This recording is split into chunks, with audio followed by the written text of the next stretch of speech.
আসসালামু আলাইকুম রহমতুল্লাহি ওয়া বারাকাতুহু। ইন্নাল হামদালিল্লাহ ওয়াসসালাতু ওয়াসসালামু আলা সাইয়্যিদিল আমবিয়াই ওয়াল মুরসালিন ওয়া আলা আলিহি ওয়া আসহাবিহি আজমাইন, আম্মা বা'দ। কোভিড-19 প্রাদুর্ভাবের কারণে বাংলাদেশের শিক্ষা ব্যবস্থা দারুণভাবে ব্যাহত হচ্ছিল। এমতো অবস্থায় বাংলাদেশ সরকার কর্তৃক নির্দেশনা অনুযায়ী আজকের এই অনলাইন ক্লাসে ঐতিহ্যবাহী চান্দাবহ ইসলামিয়া ফাজিল ডিগ্রি মাদ্রাসা কর্তৃক আয়োজিত আজকের এই অনলাইন ক্লাসে আমার প্রিয় শিক্ষার্থীবৃন্দ, আমার কলিজার টুকরারা, আমার হৃদয়ের স্পন্দন, আমার স্নেহধন্য ছাত্রছাত্রীবৃন্দ, তোমাদেরকে জানাচ্ছি আমার অন্তরস্থল থেকে আন্তরিক মোবারকবাদ, শুভেচ্ছা ও স্বাগতম। আশা করি তোমরা সবাই ভালো আছো। আলহামদুলিল্লাহ, আমিও ভালো আছি। আমার পরিচয়, আমি মোহাম্মদ আবু আবদুল্লাহ, আরবি প্রভাষক, চান্দাবহ ইসলামিয়া ফাজিল ডিগ্রি মাদ্রাসা, কালিয়াকুর, গাজীপুর। প্রিয় শিক্ষার্থীবৃন্দ, আজকের তোমাদেরকে এই অনলাইন ক্লাসে আমি আলিম প্রথম বর্ষের হাদিস বিষয়ে কিতাবুল ইমান পর্ব থেকে 2 নম্বর এবং 3 নম্বর হাদিস নিয়ে আলোচনা করব। আশা করি তোমরা সবাই সুন্দরভাবে মনোযোগী হয়ে আমার এই আলোচনা শুনবে এবং বাসায় বসে, বাড়িতে বসে বেশি বেশি স্টাডি করবে, পড়াশোনা করবে, কোনোভাবেই অবহেলা করবে না। তো গত সপ্তাহে আমি আলোচনা করেছিলাম, গত ক্লাসে আমি আলোচনা করেছিলাম কিতাবুল ইমান পর্বের 1 নম্বর হাদিস, যেটাকে হাদিসে জিব্রাইল বলা হয়। আমি আশা করব তোমরা ওই হাদিস নিয়ে ভালোভাবে লেখাপড়া করেছো। যাই হোক, আজকের আমরা মূল বিষয়ে চলে আসি। এখন কিতাবুল ইমান পর্বের 2 নং হাদিস এবং 3 নং হাদিসের উপরে আলোচনা করব। তো আমি হাদিসের এবারটা পড়ব, তারপর হাদিসের ব্যাখ্যা সহ বাংলা অনুবাদ করব।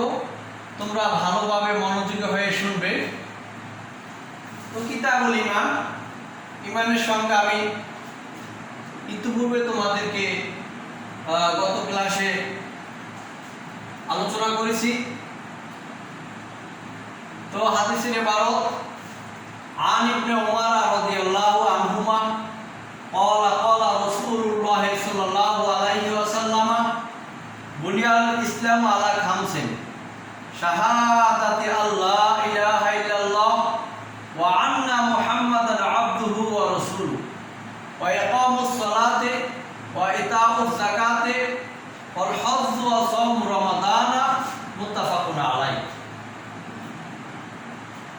3 নং হাদিস, আন আবি হুরায়রা রাদিয়াল্লাহু তাআলা আনহু قال قال رسول الله صلى الله عليه وسلم الإيمان بضع وسبعون شعبة فأفضلها قول لا إله إلا الله وأدناها إماتة الأذى عن الطريق والحياء شعبة من الإيمان متفق عليه।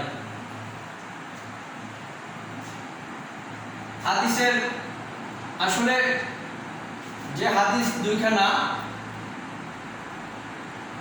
বলা হয়েছে, এবারত পাঠ করা হয়েছে, খুব গুরুত্বপূর্ণ। সকল হাদিসই গুরুত্বপূর্ণ। তো এই হাদিসে ঈমানের কথা বলা হয়েছে। কি বলা হয়েছে?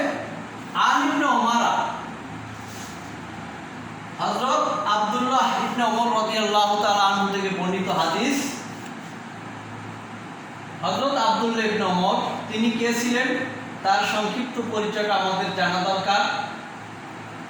আমিরুল মুমিনিন, ইসলামের দ্বিতীয় খলিফা হযরত ওমর রাদিয়াল্লাহু তাআলা আনহুর পুত্র। তার আসল নাম আব্দুল্লাহ, উপনাম হলো আব্দুর রহমান। তার পিতার নাম ওমর ইবনুল খাত্তাব, মাতার নাম জায়নব বিনতে মাজউন। তিনি 609 খ্রিস্টাব্দে নবুয়তের 7ম বছরে মহানবী সাল্লাল্লাহু আলাইহি সাল্লামের হাতে ইসলাম ধর্ম গ্রহণ করেন। তো তিনি ইসলাম গ্রহণের পরেই তিনি তার পিতা ওমর ইবনুল খাত্তাবের সাথে মদিনায় হিজরত করেন।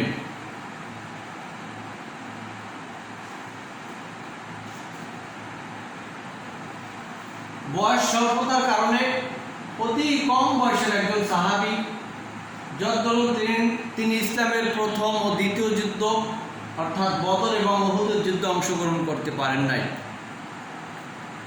এছাড়া তিনি পরবর্তী সকল যুদ্ধেই অংশগ্রহণ করেছেন। তিনি নবী করিম সাল্লাল্লাহু আলাইহি সাল্লাম হতে 1630টি হাদিস বর্ণনা করেন। তার মধ্যে মুত্তাফাকুন আলাই হাদিসের সংখ্যা 170 খানা। এককভাবে বুখারী শরীফে 71টি এবং মুসলিম শরীফে 31টি হাদিস তিনি বর্ণনা করেন। যাই হোক, তিনি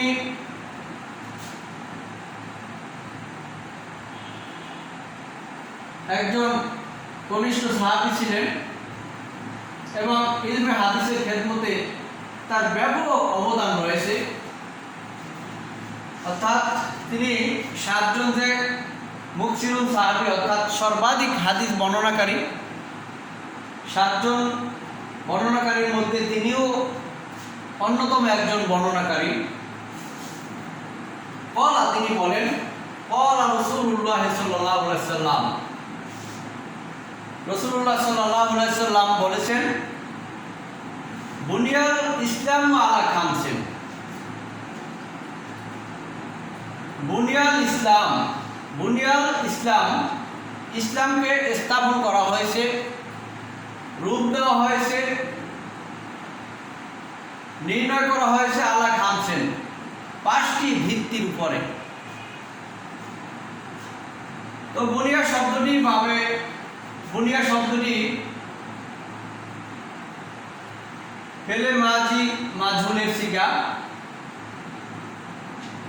বাবে জরাবা মাজদার আল বিনাউন, মাদ্দা বা নুন ইয়া নাকিস ইয়াই, জেন্স হবে নাকিস ইয়াই। অর্থ হলো নির্ণয় করা হয়েছে ইসলামকে। ইসলাম শব্দটা বাবে ইফালের মাজদার, মাদ্দা হলো সিন লাম মিম জেন্সে সহি। এর অর্থ আত্মসমর্পণ করা, আনুগত্য করা, নিরাপত্তা বিধান করা। আলা খামসেন, আলা হরফেজা খামসেন, 5টি ভিত্তির উপরে, 5টি পিলারের উপরে, 5টি খুঁটির উপরে ইসলাম ধর্মকে প্রতিষ্ঠিত করা হয়েছে। প্রথম পিলার, প্রথম ভিত্তি হচ্ছে, প্রথম খুঁটি হচ্ছে শাহাদাতে আল্লাহ ইলাহা ইল্লাল্লাহ আবদুহু ওয়া রাসূলুহু, এই সাক্ষ্য দেওয়া যে আল্লাহ ছাড়া কোনো মাবুদ নাই, মুহাম্মদ সাল্লাল্লাহু আলাইহি ওয়াসাল্লাম আল্লাহর একজন বান্দা এবং রাসূল। নবী করিম সাল্লাল্লাহু আলাইহি ওয়াসাল্লাম তিনিও মাটির তৈরি একজন বান্দা, যদিও বান্দা তারপর তিনি আবার একজন রাসূল।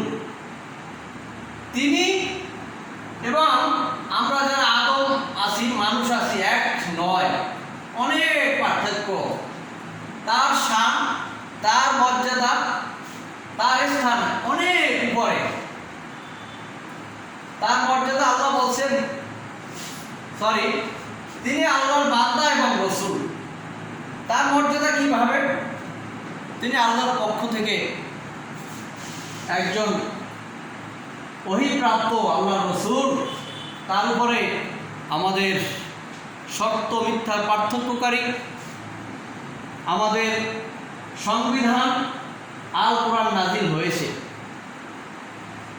এখান থেকেই বোঝা যায় তিনি যদিও আল্লাহর বান্দা, তারপরও তিনি আল্লাহর রাসূল এবং তার শান, মান, মর্যাদা অনেক অনেক উপরে। এমনকি তাকে সাইয়্যিদুল মুরসালিন বলা হয়, সাইয়্যিদুল আম্বিয়া বলা হয়, নবীদের সর্দার বলা হয়, রাসূলদের সর্দার। যাই হোক, তাহলে আল্লাহ ছাড়া কোনো মাবুদ নাই, এই সাক্ষ্য দিতে হবে।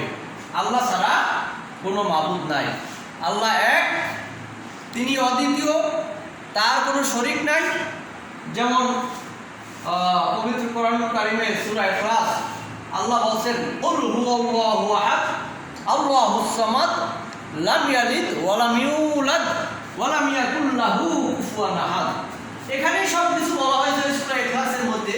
আল্লাহ রাব্বুল আলামিন তার বিবরণ সংক্ষিপ্তভাবে তুলে ধরেছেন যে আল্লাহ এক, কুল হুয়াল্লাহু আহাদ। হে নবী, আপনি প্রচার করুন, আপনি আপনার উম্মতকে জানিয়ে দিন যে আল্লাহ এক, আল্লাহুস সামাদ, তিনি অমুখাপেক্ষী, তিনি স্বয়ং সম্পূর্ণ, তিনি স্বয়ং সম্পূর্ণ, অমুখাপেক্ষী, তিনি কারোর কাছে মুহতাজ নন। লাম ইয়ালিদ ওয়া লাম ইউলাদ, তিনি কাউকে জন্ম দেননি এবং তিনি কারো থেকে জন্মগ্রহণও করেননি। ওয়া লাম ইয়াকুল লাহু কুফুয়ান আহাদ, আল্লাহর সমকক্ষ কেউই নাই। এখানেই সব কিছু বলা হয়েছে। এরপরে 2 নম্বর হলো ওয়া ইকামুস সালাহ। ইকামু শব্দটি মূলে ছিল আকওয়ামু, এটিও পাবে এফালের মাজদা।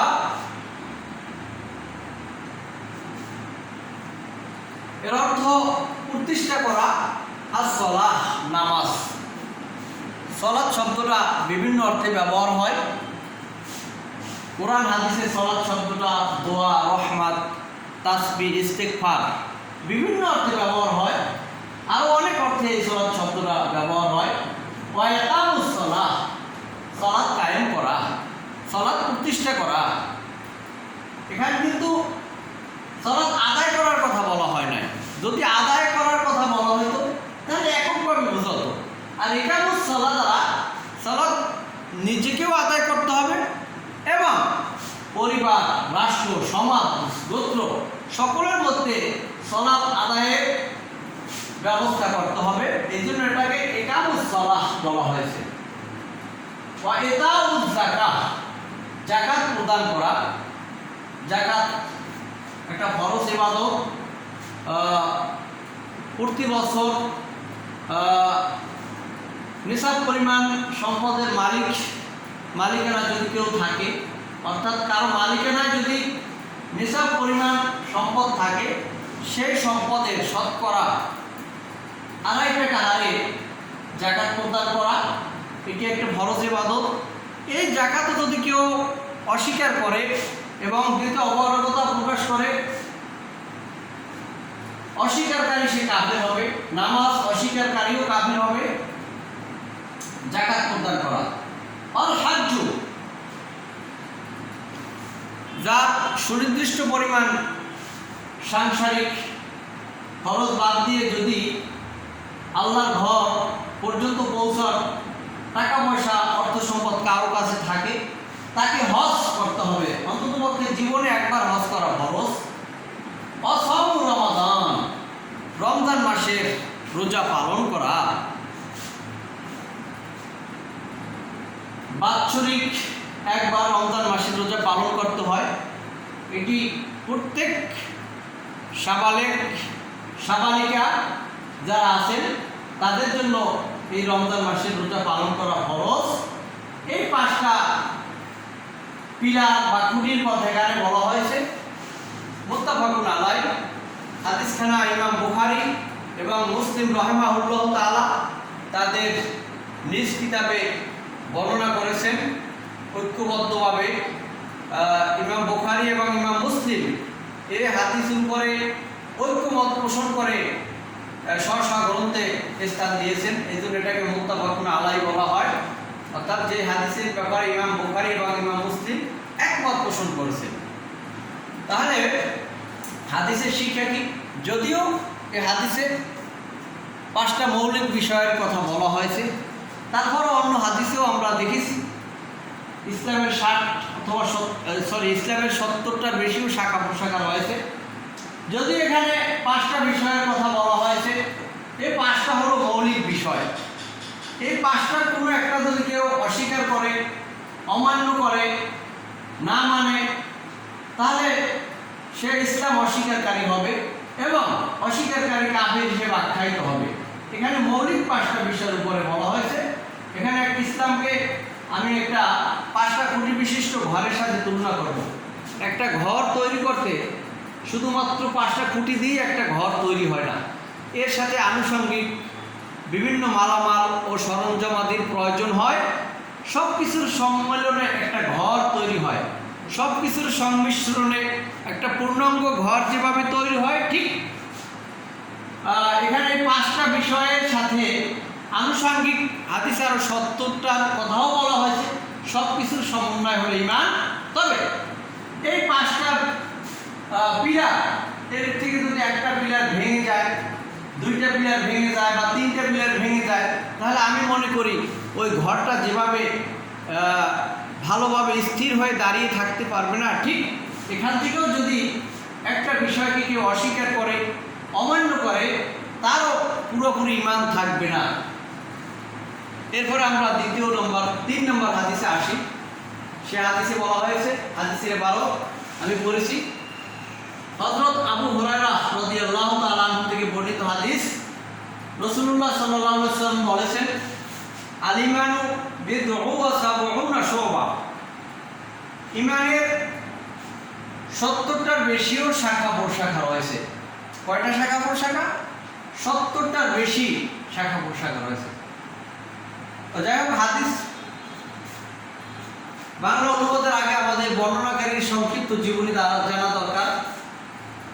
হযরত আবু হুরায়রা সর্বাধিক হাদিস বর্ণনাকারী একজন সাহাবী, যিনি নবী করিম সাল্লাল্লাহু আলাইহি সাল্লামের সাথে গোটা জীবনটা তার খেদমতে ব্যয় করেছেন। তেমনই একজন সাহাবী হযরত আবু হুরায়রা নবী করিম সাল্লাল্লাহু আলাইহি সাল্লামকে খুব মহব্বত করতেন, ভালোবাসতেন এবং সার্বক্ষণিক তার কাছাকাছি থাকার চেষ্টা করতেন। এমনকি তিনি আহলে সুফার অন্তর্ভুক্ত একজন সাহাবী এবং সবচেয়ে বেশি হাদিস বর্ণনা করেছেন। তার বর্ণিত হাদিসের সংখ্যা 5374, মতান্তরে 5375।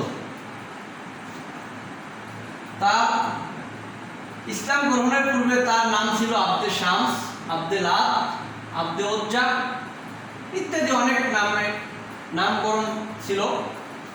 ইসলাম গ্রহণের পরে তার নাম রাখা হয় আব্দুল্লাহ অথবা আব্দুর রহমান, উপনাম হয় আবু হুরায়রা। তবে এই আবু হুরায়রা নামকরণটা নিয়ে অনেক কথা আছে।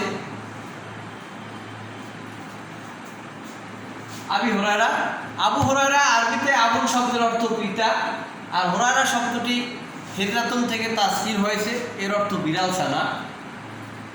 আবু হুরায়রা অর্থ বিড়াল ছানার পিতা।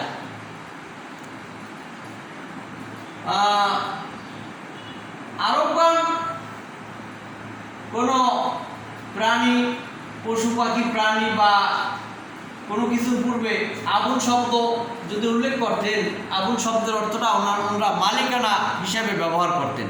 সেই হিসাবে আমরা বলতে পারি আবু হুরায়রার অর্থ বিড়াল ছানার মালিক।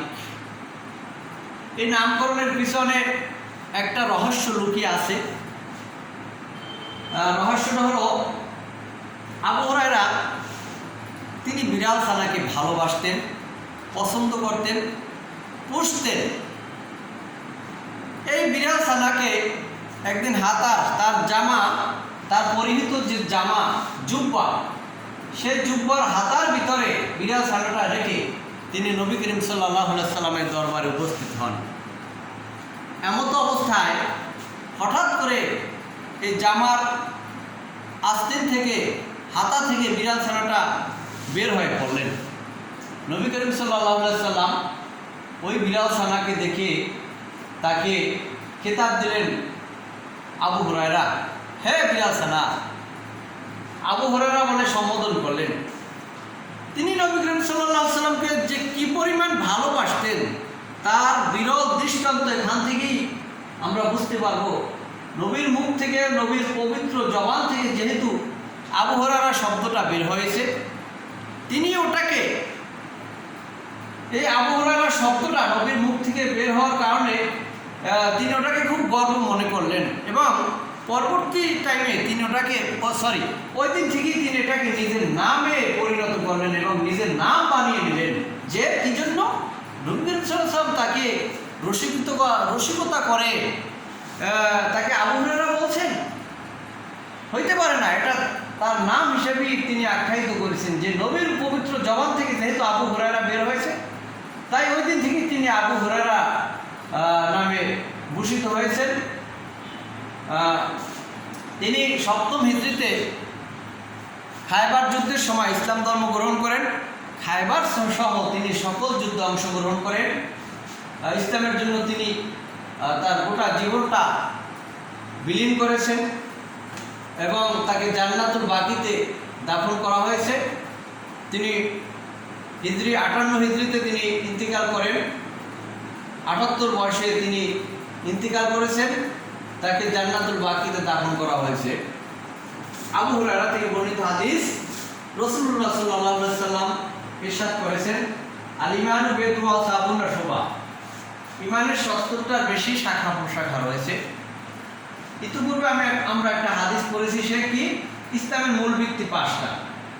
সেই 5টার, ওই হাদিসে 5টার কথা বলা হয়েছে, এই হাদিসে 70টার বেশি শাখা প্রশাখা রয়েছে। কথাটার মধ্যে একটু কেমন কেমন লাগে। যাই হোক, আমি ইতিমধ্যে আলোচনা করেছি যে 5টা যে মৌলিক বিষয়, একটা ঘর বানাইতে গেলে বা একটা ঘর তৈরি করতে গেলে শুধু খুঁটি দিয়েই ঘর হয় না, আনুষঙ্গিক বিভিন্ন মালামাল ও সরঞ্জাম আদির প্রয়োজন হয়। সেহেতু খুঁটিগুলো যেহেতু মূল, তাই হাদিসে 5টা মৌলিক বিষয়ের কথা বলা হয়েছে। আর ওই ঘর তৈরি করতে গেলে অন্যান্য আনুষঙ্গিক যে সরঞ্জাম আদি মালামাল দরকার, সেইগুলো 70টার সাথে তুলনা করছি। কি এর মধ্যে আফদালুহা কাউলু লা ইলাহা ইল্লাল্লাহ, সর্বশ্রেষ্ঠ বা সর্বোত্তম শাখা হলো এই কথা সাক্ষ্য দেওয়া যে আল্লাহ ছাড়া কোনো মাবুদ নাই। আমরা ইতিপূর্বে এই লা ইলাহা ইল্লাল্লাহর ব্যাখ্যা করেছি, কুল হুয়াল্লাহু আহাদ, আল্লাহুস সামাদ, লাম ইয়ালিদ ওয়া লাম ইউলাদ ওয়া লাম ইয়াকুল লাহু কুফুয়ান আহাদ। তো ওয়াদনাহা, আর সর্বনিম্ন শাখা ইমাতাতুল আযা, সরিয়ে ফেলানো, আনিত তরিক, পথ হইতে কষ্টদায়ক বস্তু অপসারিত করা।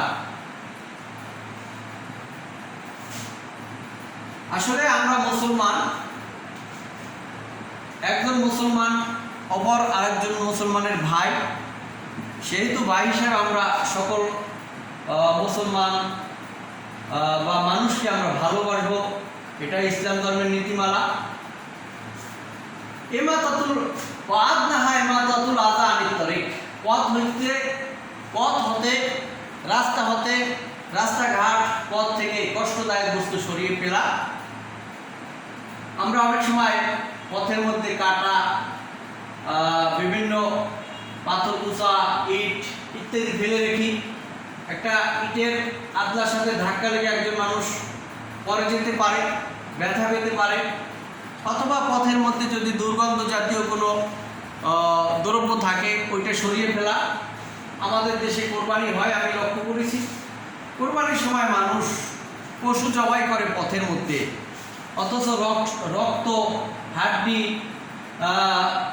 বিভিন্ন যে কোরবানির পশুর যে বর্জ্য, ওগুলো মানুষ পরিষ্কার করে না। যতদূর আমি নিজেই প্র্যাকটিক্যালভাবে দেখেছি, মানুষ কষ্ট পায় যে বিশ্রী এখানে কারা কোরবানি করলো এবং কীভাবে ময়লা আবর্জনা ফেলে গেল। আল্লাহ নবী বলছেন, তোমরা ইহুদি এবং খ্রিস্টানদের অনুকরণ করো না, তোমরা তোমাদের বাড়ি ও আঙ্গিনা সর্বাধিক পরিষ্কার পরিচ্ছন্ন করে রাখবে। সেক্ষেত্রে ইহুদিদের তোমরা অনুসরণ করো না। ইহুদিরা তাদের বাড়িতে, পথে, মাঠে ঘাটে আবর্জনা জমা করে রাখে। যেহেতু আমরা পথের ভিতরে কোনো কাঁটা জাতীয় জিনিস অথবা কোনো মলমূত্র বা দুর্গন্ধ জাতীয় জিনিস যদি কেউ পেয়ে থাকি, সেটা সরিয়ে ফেলবো, যাতে একজন মানুষ নির্বিঘ্নে ওই পথ থেকে চলতে পারে, পথ থেকে চলে এসে খুশি হয়, সন্তুষ্ট হয়, সে ব্যবস্থা আমাদের করতে হবে। এটা হলো ইমানের সর্বনিম্ন শাখা, এটার মধ্যে অনেক সব হবে। হাদিসে 70টা শাখার মধ্যে সবচেয়ে নিচের শাখা এটা। যাই হোক, আমরা পথ থেকে ময়লাদার বস্তু সরিয়ে ফেলব। আল্লাহ নবী আরও বলেছেন, যে ব্যক্তি পবিত্র হালাল খাবার খাবে এবং সুন্নত মোতাবেক জীবন যাপন করবে, আর কি করবে, মানুষ তার থেকে কষ্ট পাবে না, সে ব্যক্তি জান্নাতি হবে। আরও একটা হাদিসের কথা মনে পড়ে গেল, জনৈক ব্যক্তি পথ থেকে একটা কাঁটাওয়ালা ডাল সরিয়ে ফেলেন, আর আল্লাহ তার এই কাজকে কবুল করেন এবং তাকে ক্ষমা করেন। এই জন্য আমরা এই হাদিস থেকে শিক্ষা নেব যে পথের ভিতরে কোনো ময়লা আবর্জনা বা দুর্গন্ধ জাতীয় যাই হোক না কেন, এগুলো আমরা সরিয়ে ফেলবো। আর হায়াউ শুবাতুম মিনাল ঈমান, অবশেষে হাদিসে বলা হয়েছে লজ্জা ঈমানের অঙ্গ। যে মানুষ, যে গোষ্ঠী, যে গোত্রের মধ্যে লজ্জা নাই, তাদেরকে বেহায়া বলা হয়। একজন বেহায়া, নির্লজ্জ মানুষ যে কোনো জাতীয় অন্যায় করতে, অপরাধ করতে, খারাপ কাজ করতে দ্বিধাবোধ করে না। লজ্জাহীন মানুষ যে কোনো সময়, যে কোনো মুহূর্তে বিভিন্ন খারাপ কাজে জড়িয়ে পড়তে পারে। সুতরাং যার মধ্যে লজ্জা দেখা যাবে, লজ্জাশীল, লাজুক, সংকোচবান ব্যক্তি কি মনে করতে হবে একজন ইমানদার ব্যক্তি। যাই হোক, এই লজ্জা এটা প্রত্যেক মুমিনের জন্য একেবারে একান্ত প্রয়োজনীয় জিনিস। নিজেকে সংকোচ করে, নিজেকে সংকুচিত করে খারাপ কাজ থেকে, মন্দ কাজ হতে অন্তরাত্মাকে দমন করে থাকতে হবে। লজ্জা, আল হায়া শব্দের অর্থ লজ্জা, সংকোচ, নম্রতা ইত্যাদি বিভিন্ন অর্থে ব্যবহার হয়। মন্দ কাজ হতে অন্তরাত্মাকে দমন করাই হলো লজ্জা। আর এই লজ্জা যার মধ্যে আছে, অন্য হাদিসে বলা হয়েছে, যার লজ্জা নাই তার ঈমান নাই। ঈমান নাই বলতে তার তাকে পূর্ণাঙ্গ ঈমানদার বলা যাবে না। এখানে আলোচনা শেষ করছি। প্রিয় শিক্ষার্থীবৃন্দ, আজকের যে হাদিসের আলোচনা হয়েছে, আমি আশা করব তোমরা এই হাদিস দুটি সুন্দরভাবে পড়াশোনা করবে। অস্পষ্ট থাকলে তোমরা আমাকে ফোন করবে, আমি চেষ্টা করব তোমাদেরকে অস্পষ্টতা দূর করে তোমাদের কে সুন্দর মত বোঝানোর চেষ্টা করব। তোমরা ভালো থাকো, সুস্থ থাকো, নিরাপদে থাকো, স্বাস্থ্যবিধি রক্ষা করে তোমরা চলো, পিতা মাতার কথা মান্য করে তোমরা চলবে। আসসালামু আলাইকুম রহমতুল্লাহ।